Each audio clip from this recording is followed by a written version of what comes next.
Paul Dyer. Welcome to Bridges Live, but this is not Bridges Live. This is Bridges Live presents Freedom Fight, and I have my co-host here with Josh Hatch, and he is of freedomfighters.info. Freedomfighters.info.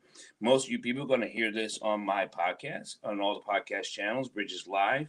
But this we're going to have this show specifically every other week because we are in the midst of a freedom fight.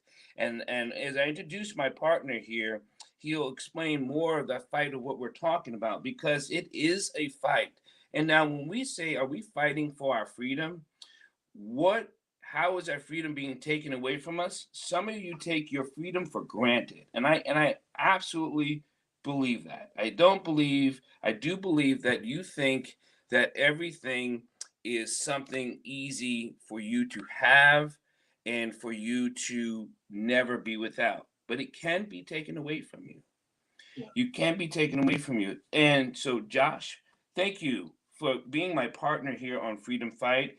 I know you believe that this is a situation we must grab a hold of and we must wake up our community.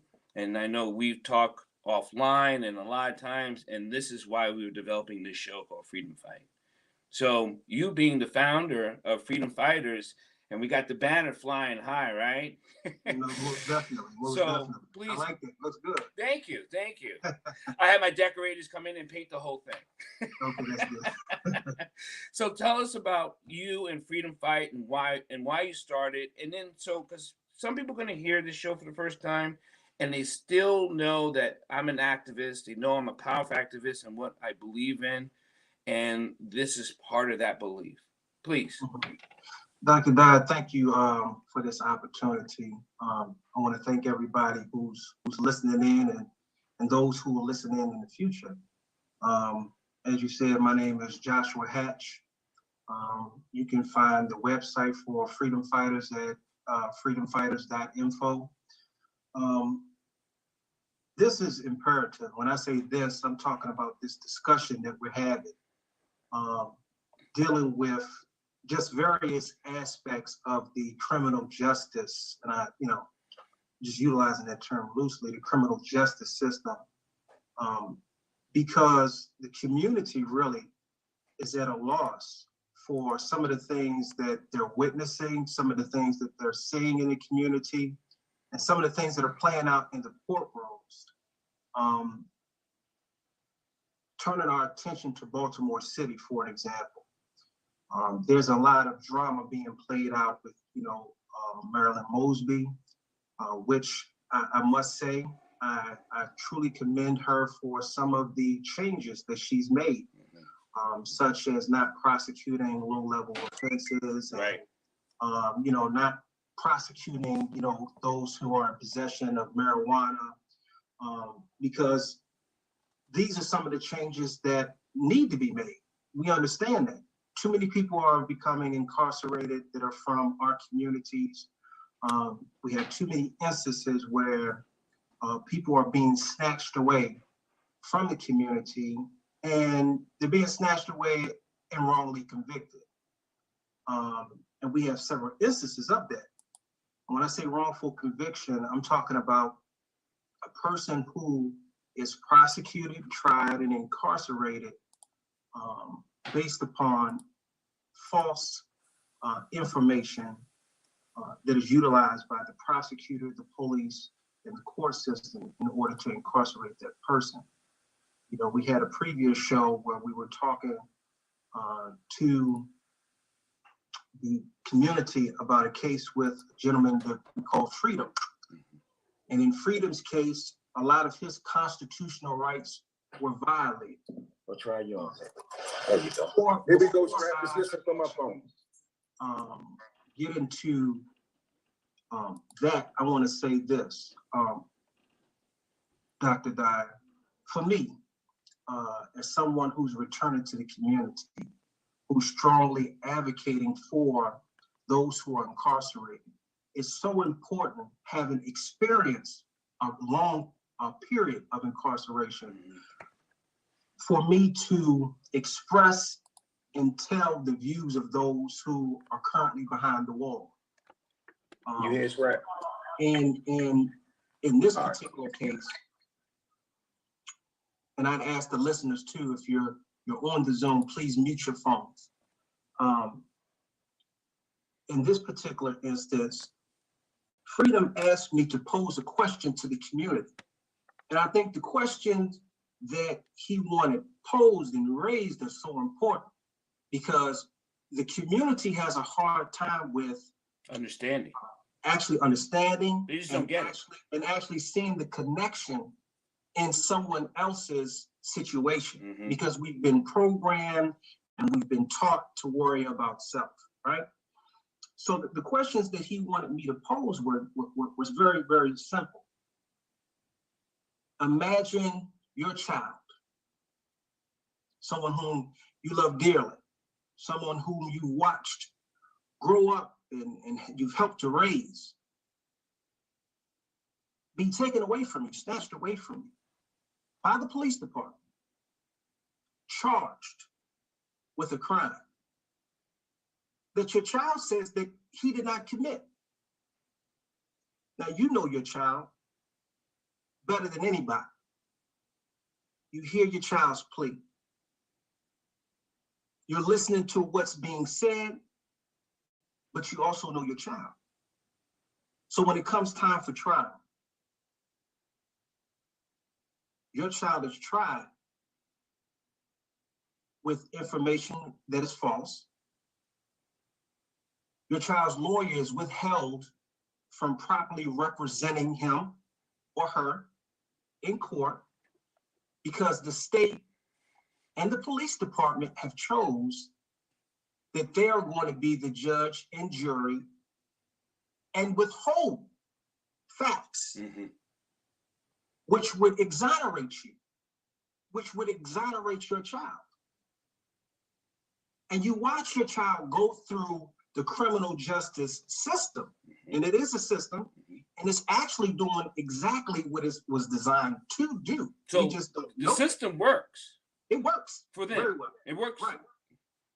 And your child is convicted, and then later on you find out that your child was telling the truth, something that you've known all along, that the information, that the very story that your child parakeeted to you from a prison cell on a 15 to 30 minute phone call was actually true. And not only was it actually true, but you have information to corroborate his story. And even though you have this information and it's knowledge, it's fact, the state's attorney and the court system still sits on their hands and does whatever it is that they want to do, simply because we know that the prison industrial complex, everything is about money. So if you're not of the rich, and that's why, we understand. Josh, do you think,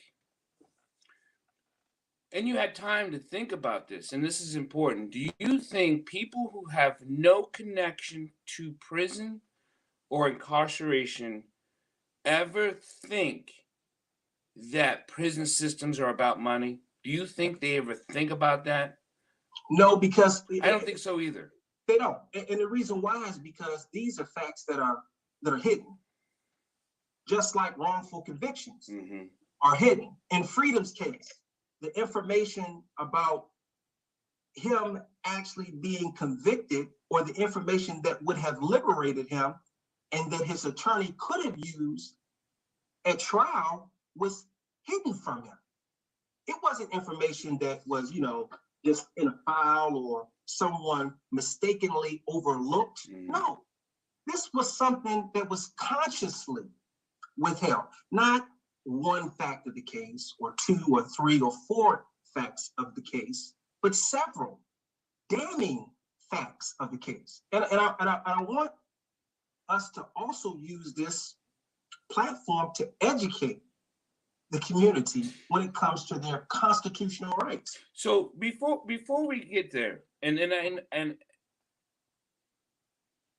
how, here's a question I know people ask who have a skepticism. I'll put it that way. How do you know what is fact and what isn't fact? How did you come to that information? Well, I'm glad you asked that question. Before I answer, let me say this. Because of the profession that I'm in, I have contact with my brothers and sisters that are incarcerated. Mhm. And that's how I see them. Yep. Right? Very seldom do I have a brother or a sister present a case to me and lay out from A to Z all of the errors, inconsistencies, and all of the points proving their innocence. It's very hard to obtain that type of information when you're incarcerated. Mm-hmm. Freedom, however, when he approached me, I'm gonna tell you, I couldn't believe the case and how he was laying things out for me, because he was saying he was innocent. The accusations that he was making was unbelievable. Unbelievable in the sense that he would have all of this information, and yet since 1989 he's still sitting in prison. So when I received the information and I started to comb through it, I could not believe it. I could not believe it.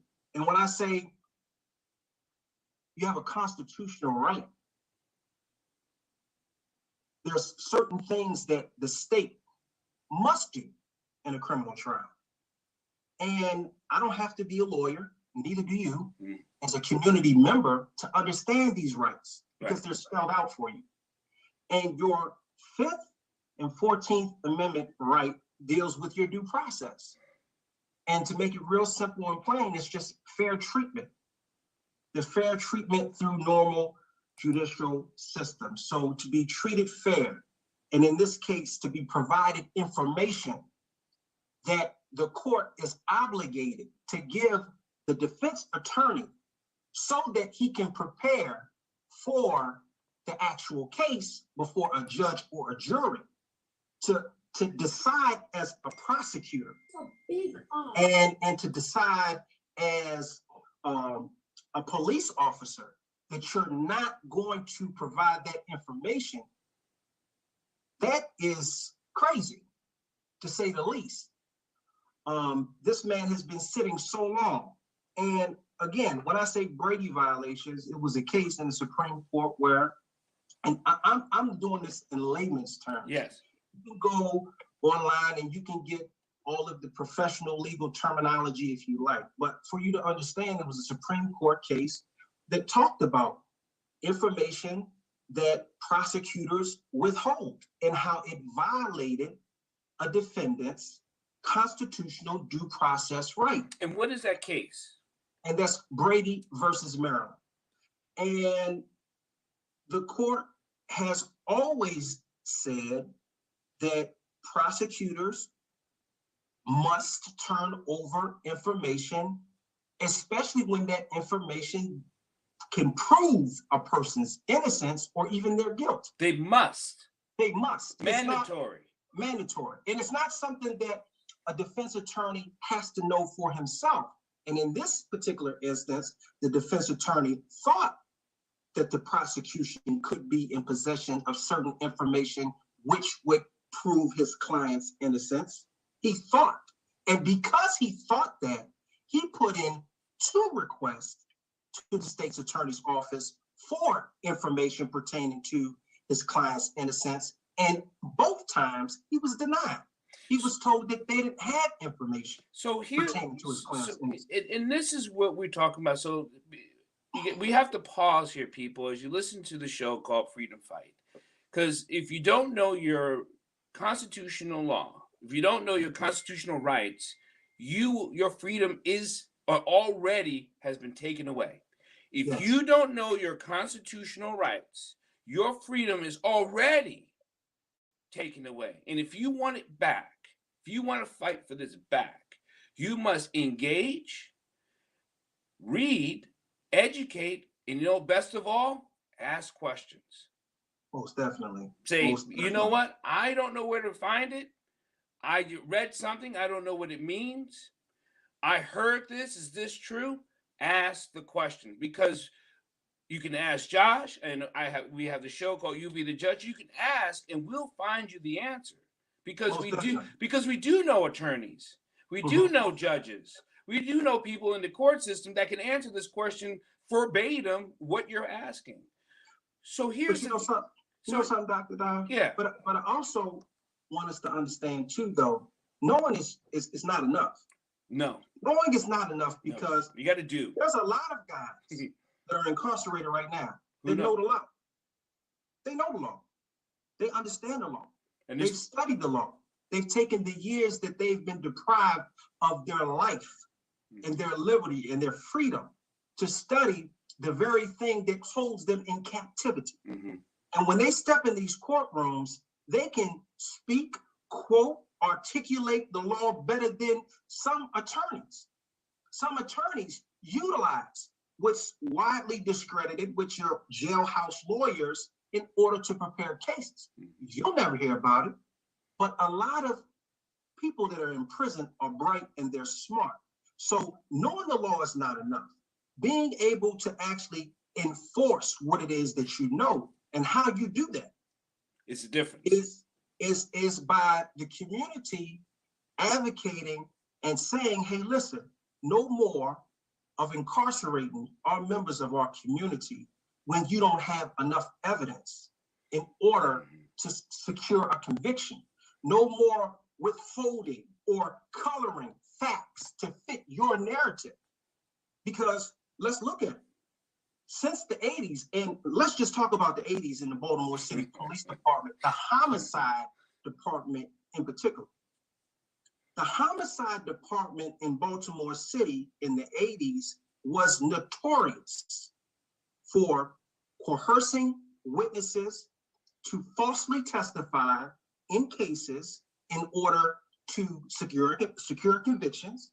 They have been known for the collection of poor evidence and losing evidence. Well, they've been known for pressuring witnesses into testifying. If people didn't see the movie of the 5 boys out of New York who got wrong convicted of raping that girl, who was recently released, they made the movie about it. If people have seen these movies, seen these shows, they know it happens. They know it is. How about this? It's based on true stories.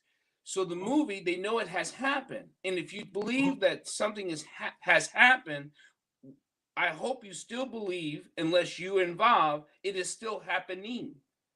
It happens today, most definitely. And you don't have to know about the true story that you're talking about that may be public in the public view. Right. You can look in your backyard and see what's going on in your own community, down the street, around the corner, and know that someone in your community right now is going through a legal process. 9 times out of 10, his rights are being violated. Why is that? Because again, this is not something that is new. No. This is a culture.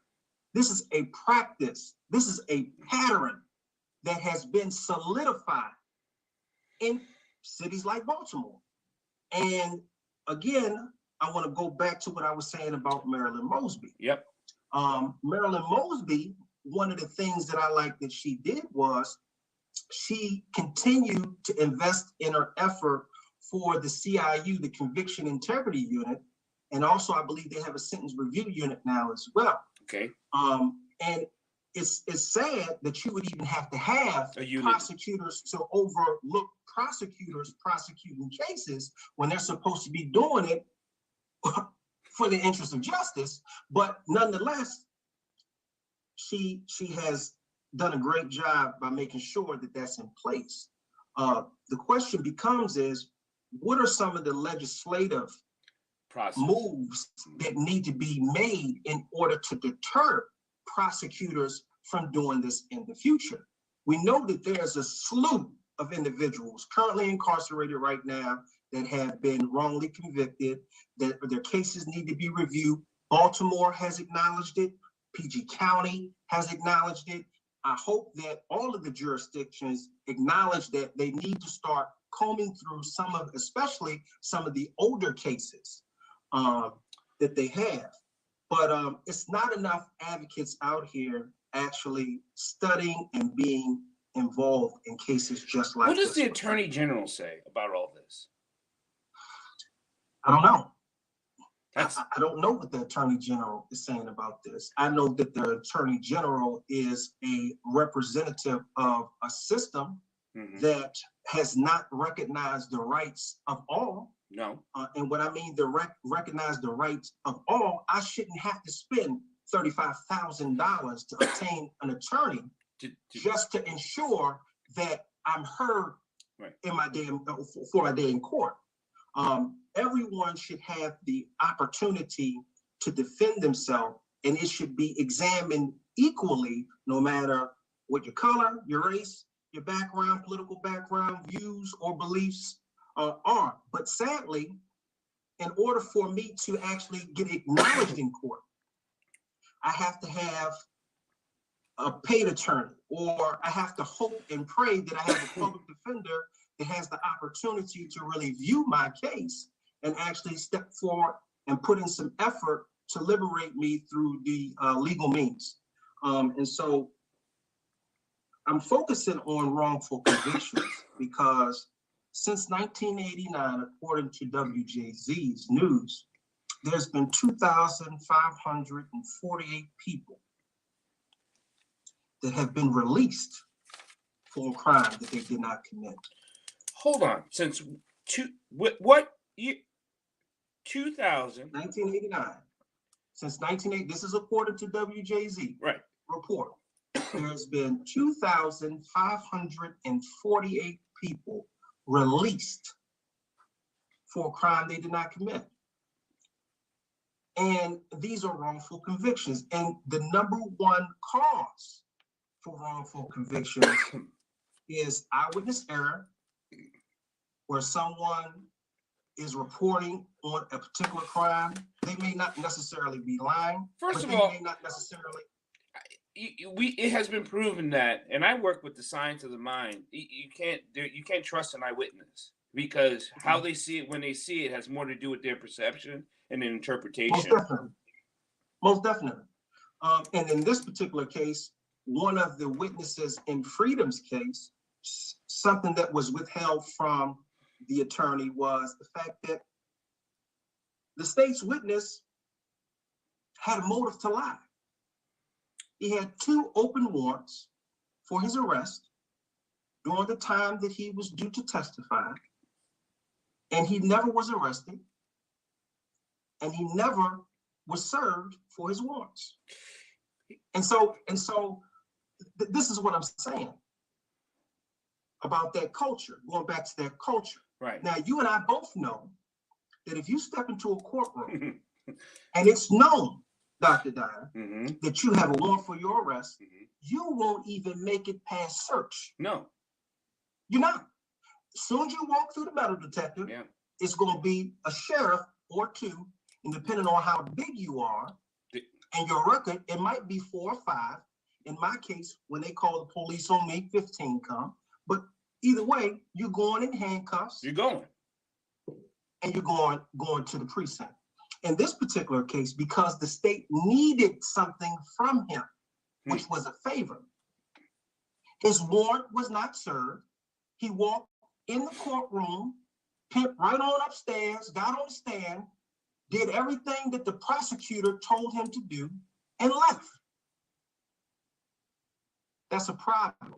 And it's a problem because the attorney in the case was never told about this, that this particular person had a warrant for his arrest at the time, and that the state was offering him favor, whether it be stated or implied, by not serving him or having him served on the warrants that he had. And these are just small things, actually they're big because they're violations. So here's go on in cases. Here's the thing, Josh. When we're going to be talking about legal issues, court issues, people who have been incarcerated on wrongful convictions, and we're going to be talking about that. But there's a beginning to this rope. And it doesn't start with us being born. It just doesn't. Mhm. And it seems like we can, between us two black men and other black men, it can appear to be we come out of the wound ready to get arrested. That's how it's been written up. That's how it's been That's a portrayed. fact. It's a fact. Okay, we know that there's dirty cops.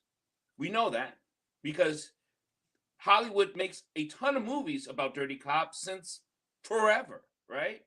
Right. Forever. They make movies about dirty cops. So it's dirty cops, dirty leadership in the police departments, not just Mhm. patrol officers, but captains, lieutenants. There's dirty mayors. We know that. And this is all part of the system, right? You have the cops, you have the leadership in the police department, you have the city government, there's crooks, you have attorneys who work in the district attorney's office who has been prosecuted. And yet the people who are incarcerated has to go through a gauntlet of a lot of dirty people. Now, is there someone that's calm in here and honest and true, buried with all these other dirty issues and probabilities? Absolutely. I don't think Right. everyone's bad. I really don't. I don't Mhm. chase ghosts. No. But now you're wrongfully convicted, and Mhm. now all these people who have had their hands in it have to then take back what they said. That's not going to happen, and that's why you do the work you do. Most definitely. And the thing about it is, you run across statements like this from officers in the Baltimore City Police Department, where you had an officer named Detective Kincaid, where he told someone who he was incarcerating, he said, "You have 2 strikes against you. Strike number 1, you're black. Mm. Strike number 2, I have a badge." And that's the culture Mm-hmm. that has been created. And because we're black and because they have a badge, I'm not saying all officers, Dr. Dyer, No. but you and I cannot judge No. an institution Right. based upon 1 or 2 or 3 or 4 or 10 or 20 good officers. No. We have to judge an institution based on what is produced out of that institution. Correct. By the collective. Correct. And collectively, those institutions are failing. Do they have an opportunity to serve the community like they say that they do? Of course they do. Mm-hmm. However, they will have to take a strong look at some of the things that are going on and examine themselves in the mirror and ask why. And the answer to that question is simply because, again, this is a culture that has been created. And it's acceptable. And a system. It's acceptable to incarcerate someone and for them to be guilty until they prove that they're innocent. And in Freedom's case, Freedom was supposed to be treated like he was innocent until he was proven guilty. More often. Being proven guilty. Yeah.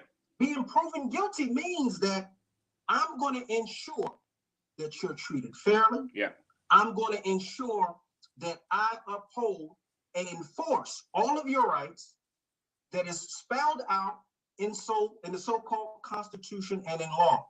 And in a lot of cases, too many cases, that doesn't happen. When I hope people understand that when we talk about your freedom and your fight, what is constitutionally yours,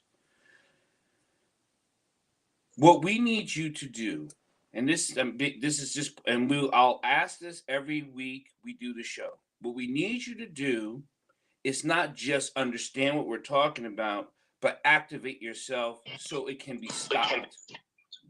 Because the only way, and please, the people who are online, you got to put your stuff on mute. The things that needs to stop is the only way if you activate. So we want to let people know how can they activate so they can help in our freedom fight. Oh, most definitely. Let me tell you some of the things that you can do. Number one, you can pick up the phone and call 443-822-9208. Let me say that number again. 443-822-9208. And that phone number rings my phone. And I'm going to list and instruct you on exactly how you can begin to advocate in your area. And it starts with your elected officials. Start to get to know your elected officials, advocating on behalf of those that are incarcerated. Right now, you have prisoners being held together. Some are positive for the coronavirus and some are negative, but they are being forced to cohabitate. There are a number of issues that are going on dealing with the criminal justice system, and what we're calling off is a complete reform of that system. But it's going to take the community. It can only take the community. We can't do this by ourselves. Most definitely. When you start to hold those individuals accountable, when you start to pick up the phone and call them and request to meet with them, when they start to see that the community collectively is standing behind an issue, then they'll start to listen. And this is the reason why. Because a politician is really, and again, I'm speaking about most of them. I can't say all of them. Right. Most politicians are really concerned about one thing. And Dr. Dyer, you know what that one thing is, right? Re-election. Yeah. And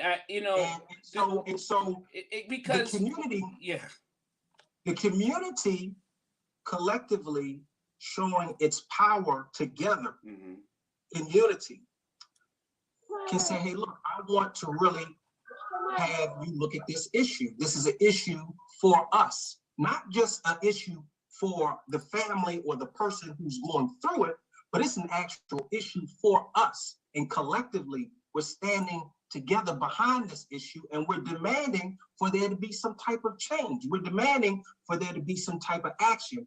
Everybody should be outraged every time they learn about someone in their community being harmed through the process of the judicial system. But that's the issue, Josh. People are not informed. People care too much about getting what they want in the time they want it, whether it be something of material, something of personal use, whatever it is. They're more thinking about their life or their issues, so they never look beyond themselves, right? And if so, go ahead. And I think that in instances like that, my focus is not on what it is that they are doing. Speaking about the community, right?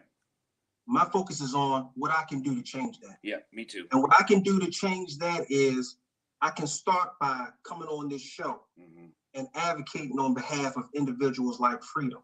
I can start by going and talking to a neighbor or taking a telephone call and educating someone about something that's going on that they can actually take a hold to and take claim of and actually help to change. And when you start to slowly but surely educate people on how they can become involved in the process and they can feel a part of it, then you can start to actually grow a movement of change. Right. And that's what I'm seeking to do. Grow a movement of change. Because if you don't, you can have governors like the one in Georgia who's intentionally signs in a bill that denies things for you, for the people, to exclude certain people to do certain things to help make a movement. So if you don't fight for your freedom, you could have that governor. You could go to that state. You could be in that city. You could be approached by that cop and your blackness, and that means you already have 2 strikes. One, you have been approached. You already have been approached. Right. Even if you weren't approached, your brother or your sister was approached by that cop. Your brother or your sister went through the process and was wrongly convicted at 19 years old and has been sitting in prison since 1989. Your brother and sister was the one who was taken based off of a lie that the police department has made. And I'm not just talking about freedom. we could talk about a lot of people in the community right now who were tried and who were convicted and were not convicted based on the standard that they're saying that they're enforcing. Here's my thing, Dr. Dyer. It's one thing for a person to commit a crime. Right. But according to the law, Right. it's another thing whether or not you're able to prove that that person committed a crime, and you're able to do so without breaking the law yourself. Right. In most instances. Because a lot of people always talk about this. You're just trying to put criminals back on the street. And we're not talking about criminals. We're not talking about people who committed a crime. No, we're not talking about putting criminals back on the street, but the biggest crime is for you to perpetrate like you're enforcing a law, but yet and still you're breaking other laws in order to enforce that one. How does that look? How does it look for you to say that you're upholding justice while at the same time you're denying the justice of multiple people by denying the person to have their fair day in court, a fair day, not so your convictions numbers can be secured and your job can be secured or your political interest is secured. No, do your job according to the way in which it's supposed to be done. You're supposed to be non-biased as a judge.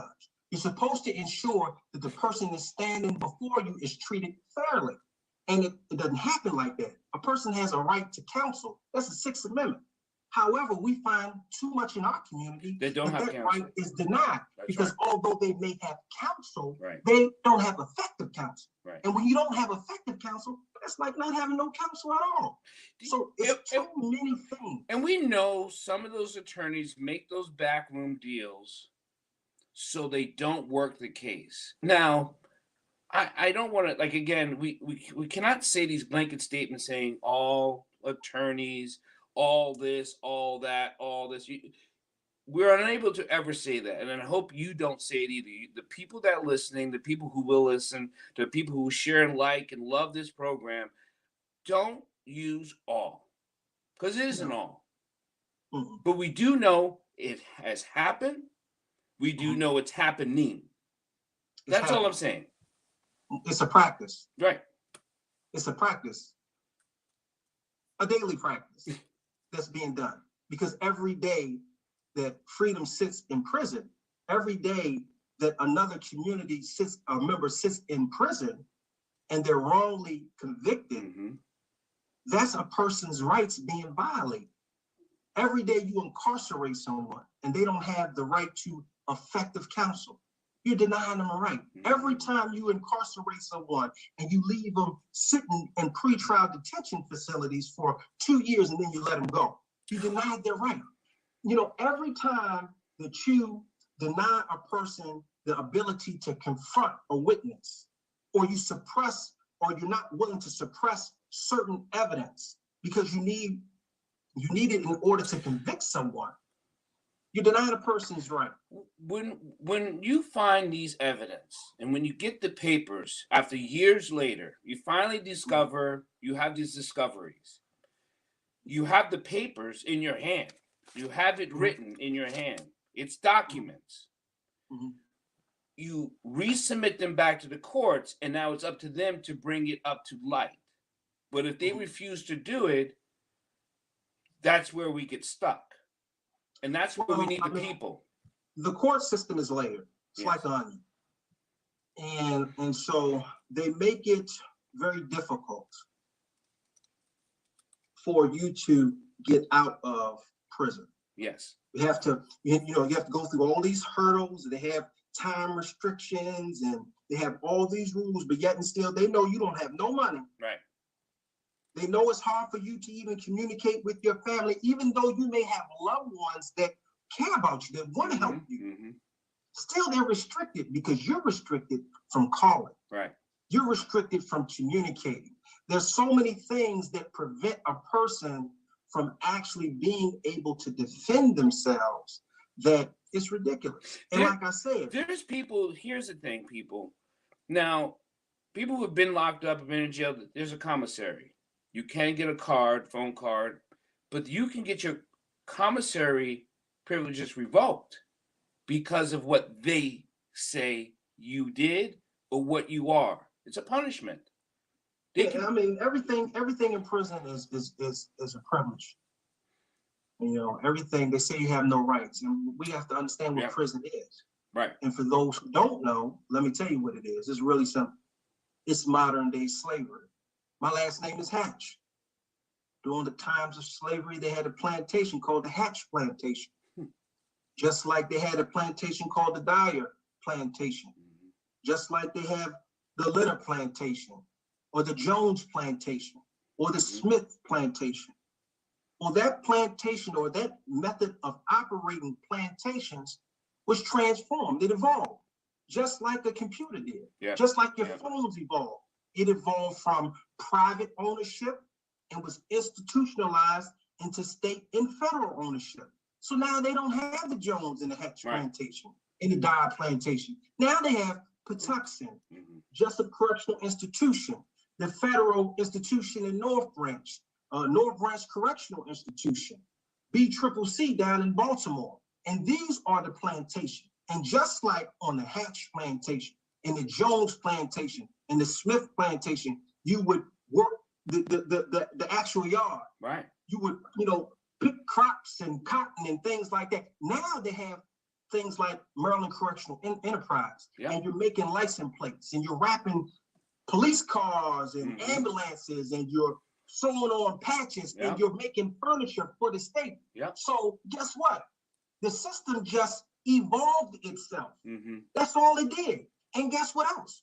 Who do you think they're going to fill these prisons with? The same people they fill the plantation with, brothers and sisters. That's who they fill them with. And so when you walk into a chow hall in prison, chow hall that doesn't have no AC in it. Nope. And when soon as you walk through the door, you immediately feel the difference in the air. It's humid. It's hot. The walls are sweating. It's 100 degrees outside, but probably 200 degrees inside that cafeteria, because they have all these ovens that are on and all this food that's being fixed. And they have about 1,000 people sitting in one small chow hall. And these brothers, they sit and they congregate, and you see the disparity in incarceration. You see it right there before your eyes. People have family reunions in prison. Not because they want to, but because of how the system is set up to incarcerate people. And when you're incarcerated and you get those 6 digits behind your last name, when you come home, society most often is unforgiving. Yep, they don't forgive. So you walk out with $50. You have all these restrictions on you. You have to report to your PO. You have to go to this class. You have to report down here and sign this paper. You have to maintain a job. They want you to check in monthly. They want you to do all these different things, and they make it hard for you. Maintain a job that's never going to hire you because you were convicted. Yeah, most definitely. Jobs will not hire you because you have conviction on your record. Because the job will say, it's not because I don't want to hire you, it's because my insurance won't allow me to hire you. Most definitely. My insurance won't cover you as an employee because you've been convicted. We know that's a smoke screen. It's just that, listen, they really want to just say, and I'm just going to be honest with you, I don't trust you. You have a record. Yeah. And so because, you know, you made a mistake in your life and you were incarcerated, I don't want to give you a chance. Right. You don't know how many times I ran into that when I first came home. I just so happened to be able to get a job because I knew somebody. But if I didn't, I would have a hard time obtaining a job security, all because of something that was done 10, 15, 20 years ago. Do you know I'm 54 years old? Maybe that matters. But in my life, I've only gotten 2 jobs because I knew someone. Only 2. I know plenty of other non-Black people who've gotten their whole career is because they knew someone. I know very few Blacks who have made a career because they knew someone. It seems troubling to me, like, because I'm a smart guy, I can do a lot of things, but I've only had 2 jobs my whole life because I knew someone. And it's Well, man, that is something. I can only imagine if you only got 2 jobs. I can only imagine Right. the trouble that a person who comes home from prison goes through with obtaining a job. But before we get too further into the show, I really want to draw back to what's going on with freedom. Please lay it out. And this wrongful conviction.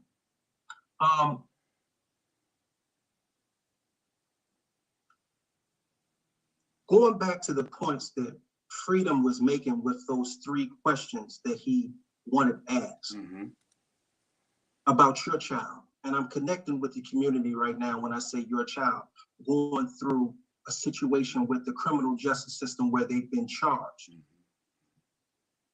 When your child goes through something like that and you learn later on that the prosecutor's office, the police department, all conspire together, work together. We don't like using that words on people that we see as, authority figures, but yeah, they do. They conspire. Conspire together and it withheld this information, and it has caused your child to be incarcerated all this time. What then should be the response of yourself, but also what response would you want from the community? And I asked the community that question because the same response that you would want from the community if it was your child going through that situation, that's the same response that Freedom and his family expects from the community in his situation. And the reason why is this, because if they're willing to do that to Freedom, they'll do it to you. Who says that they won't do it to your child? Who says that they won't do it to you? If we are not willing to stand together when there's a wrong done in the community, that says a lot about that community. But you know they bet on it. And this is why we do this. This is why we do this show. This is why I do other shows. They actually bet on the Black community to do nothing. Most definitely. They wait. It's almost like they wait them out like hunters because they'll just do nothing. They'll talk. They'll complain. They'll cheer, but giving them enough time, they'll stop cheering. They'll stop talking. And they'll stop complaining, and they'll just move on into the system and behave like the cattle that they believe that we are. And really, truthfully, the apathy, we have became cattle. Most definitely. But then I'd ask the community to think on this note and on this notion.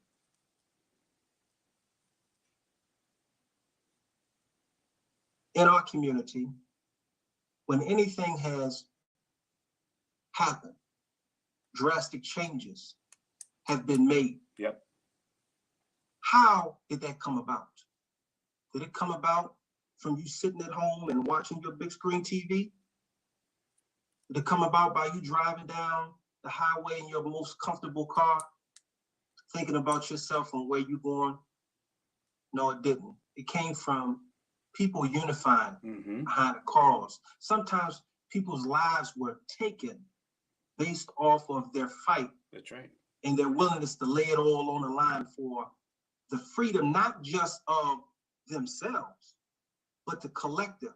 Right. They were willing to give themselves. And for real, our community needs to go back to those old principles because that's the only way we'll get respect. That's the only way we'll get recognition. That's the only way issues like this are going to be solved is when the community says, you know what, we're going to unite behind this. So why not pick the phone up and call and say, you know what can I do to get involved? I only have 10, 15, 20 minutes, but in 10, 15, 20 minutes, you can send an email. That's right. In 10, 15, 20 minutes, you can make a phone call. In 10, 15 minutes, you can actually send this video to somebody else who may be plugged in somewhere that can render aid and assistance. If we continue to just worry about ourselves and then expect for the community to get involved when something's happening in our house, then we sadly mistaken. Freedom takes a fight to keep, to have, and to deserve. There's no other way around it. You have to fight for your freedom. You can't, if you only, there is no other way. You have to fight for your freedom. There's not enough metaphors and examples we could give you to let you know that to have freedom, you have to fight for it. And there's multiple ways to fight. You just got to ask us how, and we can direct you how to fight for your freedom. You know, and I will say this, Dr. Dyer, and this is maybe something that I have on my own personal view. My personal view on that is that freedom is something that God gives everybody. By nature of your birth, you're given freedom to be who you are, to express yourself, to be the natural creation that God created you to be, or the creative force created you to be, whatever your religious or spiritual beliefs may be. And sadly, in this world, you have to fight to maintain or to keep your freedom, which you shouldn't have to. You could walk down the street and you could be implicated in a crime that you did not commit and lose your freedom. And so then you have to fight to maintain your freedom. In Freedom's situation, in this instance, that's what happened to him. He was a 19-year-old boy that was accused of a crime that he did not commit. And I may, because of my passion, stumble over my words sometimes, but let me tell you something. My brain is very, very sound. And I'm gonna say this again. Freedom was convicted of a crime that he did not commit. And he's not innocent because he's saying that he's innocent. He's innocent based off of fact. And I would challenge the state's attorney or anyone else to prove me wrong. Because again, when I deal with black and white documentation. That's what I deal with. When I talk to my colleagues and my partners, one in particular, I would say that he's like a mentor to me, older gentleman. I'm not gonna put him out there, but he's my mentor. And the one thing that he always tells me is, Joshua, whatever you do, stick to the facts. Don't talk about how you feel. Don't talk about the emotions attached to your response to what you know. Stick to the facts of what's going on. And the fact is, and I'm gonna take my glasses off so I can be real clear. Freedom is an innocent man sitting in prison. We're wrapping up the show this week, Freedom Fight. And we'll be back here in 2 weeks, same time, on a Tuesday at 6 p.m. So if you have any questions about this specifically, you can inbox us, you can share it, you can contact Josh Hatch at freedomfight.info, freedomfight.info, and freedomfighters.info. Sorry, freedomfighters.info. And we're going to get more into this of Freedom's case. But this is a show that we'll be talking about wrongful convictions, prosecutory misconducts, facts. We're going to talk about facts. We want you to understand that this is not just a passion or a feeling that we both have, but we want to talk about facts, and we want to get you engaged and get you armed for your fight. Because there's a fight, whether you know it or not. It's either coming for you or you're already in one. Anything you want to say, Josh, before we take out of here? Most definitely. I just would, first and foremost, I want to send a sincere thanks to the community for taking the opportunity to even listen in. I most definitely want to extend a thanks from Freedom to the community as well, because I know he's very pleased from the various response that he's received, as well as I've received from, airing the show. But most importantly, I would just say to the community, it's time right now to get involved. The time is now. If you have 10, 15 minutes, like I said, you can make a difference. So let's work together collectively, and let's address some of these issues that are going on inside of our backyard. For those of you watching on YouTube and on all the social medias, you see the number scrolling below you, but you want to give that number, Josh, again? The number is 443-822-9208. 443-822-9208. Thank you. So anyone who's listening on the podcast live, you can always catch on the podcast. You can share it, like on iHeart and all your podcast channels. Just put in Bridges Live with Dr. Paul Dyer, and this show will come up. And so, Josh, of course, I'll see you again sooner than later, because we always talk after this. But everyone watching and listening and liking and loving, thank you very much for joining Freedom Fight.